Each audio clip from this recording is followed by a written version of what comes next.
This video is intended as a guide for unicellular organisms interested in evolving multicellularity.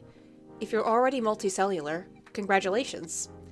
This video probably isn't for you. However, I'll ask that you all hang around for the sake of the millions of eubacteria and eukaryotic protists you're hosting. Who knows? You might even learn something too. Now, to my unicellular friends looking to take the next step in multicellular evolution, as a proud multicellular organism, I'd like to start by welcoming you. Don't be nervous, this evolution has independently occurred many, many times. Our ancestors have been multicellular for hundreds of millions of years. There are many advantages to multicellularity. Have you ever wanted to specialize instead of having to do everything for yourself? Seen a predator swallow up the cell right next to you and wondered if you'll be next? Barely survived a pH shift in the water around you and worried that the next environmental shift might be the one that takes you out? Multicellularity might be right for you. Division of labor, defense against predation, and resilience to environmental changes are just a few of the many advantages of multicellularity. So, what are you waiting for? Before we go any further, we should probably define our goal.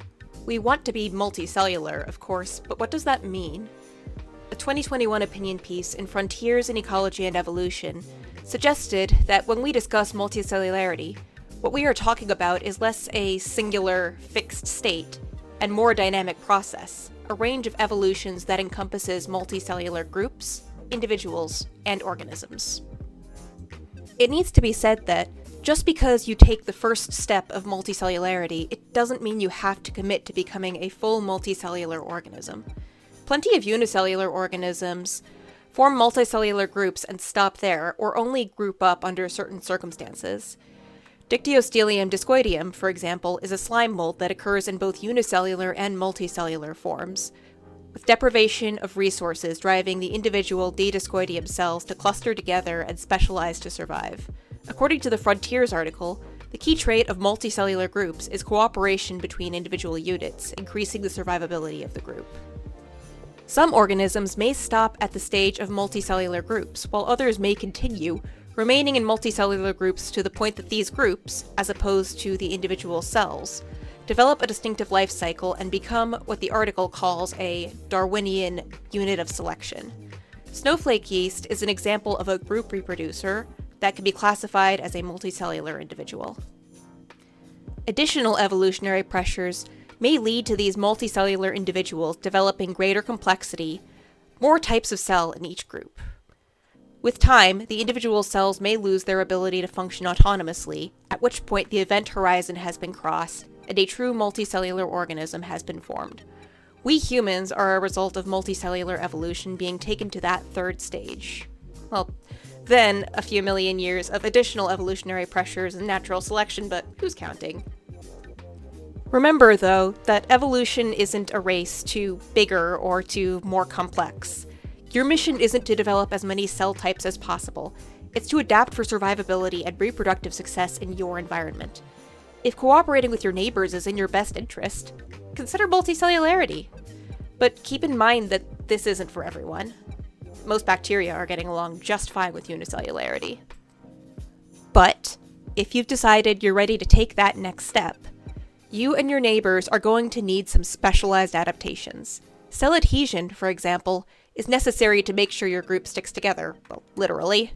Transmembrane proteins such as cadherin, integrin, and selectin will be crucial for you in making this transition. These three belong to a group known as cellular adhesion molecules, or CAMs, that allows cells to bind to each other and to the extracellular matrix, or ECM.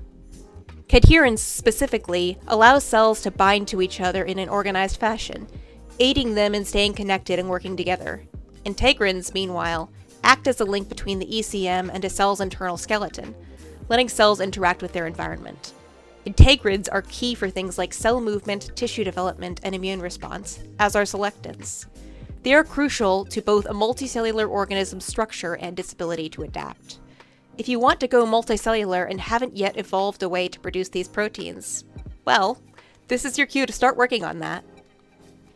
Another key trait of multicellularity is the differentiation of specialized cells. Now, you may be looking at me, a human, and marveling at all of the different types of cells I contain. Neurons, muscle cells, lymphocytes, erythrocytes, we humans quite literally contain multitudes. You may be shocked to find out that all of these different types of cells are derived from a single group of totipotent cells. Totipotent cells, such as spores and zygotes, have the potential to transition into any type of embryonic cell. These embryonic cells are pluripotent and can develop into a wide range of specialized tissues. As they develop, they will eventually transition from pluripotent to multipotent cells, and eventually into fully specialized cells that can only perform their required functions and little else. The idea of being part of a larger organism and giving up your independence might seem like a poor trade-off, but specialized cells are highly efficient. Only having a single function to upkeep and being able to rely on other cells to meet the rest of your needs can make survival much easier. You may hear that and think, but how am I supposed to do that? Well, luckily for you, our old friend D-discoidium can demonstrate. You see, that special mechanism that allows D-discoidium to exist in both unicellular and multicellular forms is that under stress of insufficient resources, its cells will specialize as the D-discoidium aggregates from a collection of unicellular organisms to a single multicellular group. Different cells within the multicellular D-discoidium slug will specialize for spore formation, metabolism, or movement. You may already even have the potential to specialize within you already. Maybe you just haven't been exposed to the right environmental stimulus yet. Multicellularity will also allow you to be part of something much, much bigger than you. You, as an individual cell, might be capable of some pretty impressive growth, but inevitably, as your surface to volume ratio decreases, it will grow more and more difficult to absorb sufficient resources and disperse them to all of your organelles.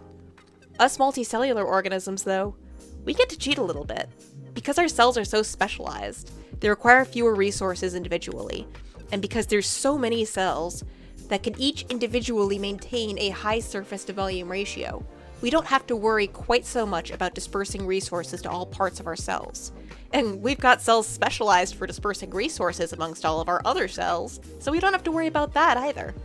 It's quite the life hack, multicellularity. Maybe you're ready to make that evolutionary leap and join us. Find out for yourself. Evolve today.